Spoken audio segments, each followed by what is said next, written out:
Well, tonight, the King 5 investigators bring us an exclusive report. Just hours ago, a former state economist filed a lawsuit against the governor's office for allegedly forcing him out of his job for refusing to lie about skyrocketing gas prices. As Susanna Frame reports, last year the economist predicted new state policies would jack up prices by as much as 50 cents a gallon.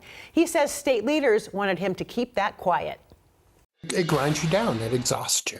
On a Zoom interview, former state economist Scott Smith says gas prices and a life-altering controversy about them led to losing his job and sinking into serious bouts of anxiety. Your mind races. Oh, my Lord. It kind of robs you of joy.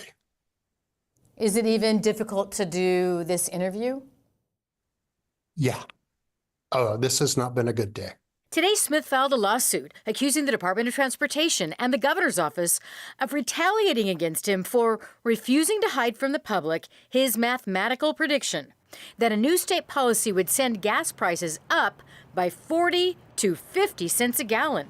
He says his WSDOT supervisor, under pressure from the governor's budget office, asked him more than once to leave those numbers out of a report. I told him I wouldn't jimmy the numbers.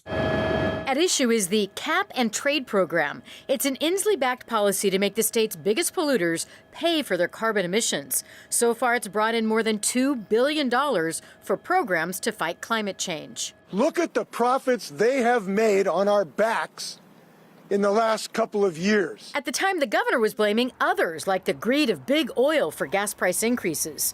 Smith says he was pressured to change his estimates of fuel costs to fit that political narrative.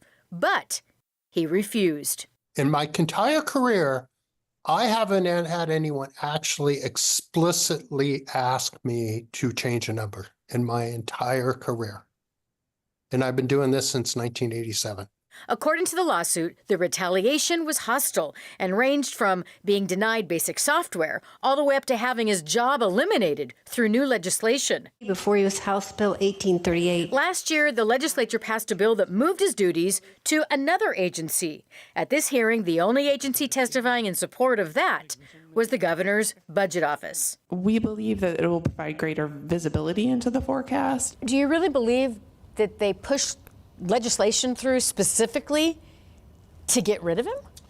I do. I think it was a political hit job. I think they wanted to send a message to him. They wanted to send a message to other state employees that you either play ball with the governor's office or we will take it out on you. We'll get rid of your job. In December, the governor's office said their budget analysts had no recollection of the events outlined by Scott Smith and that the change to his position was made by lawmakers. I'm a working guy. You know, I'm just a guy who's trying to do his job, you know, and that's not what I was allowed to do. I got crushed. Susanna Frame reporting there.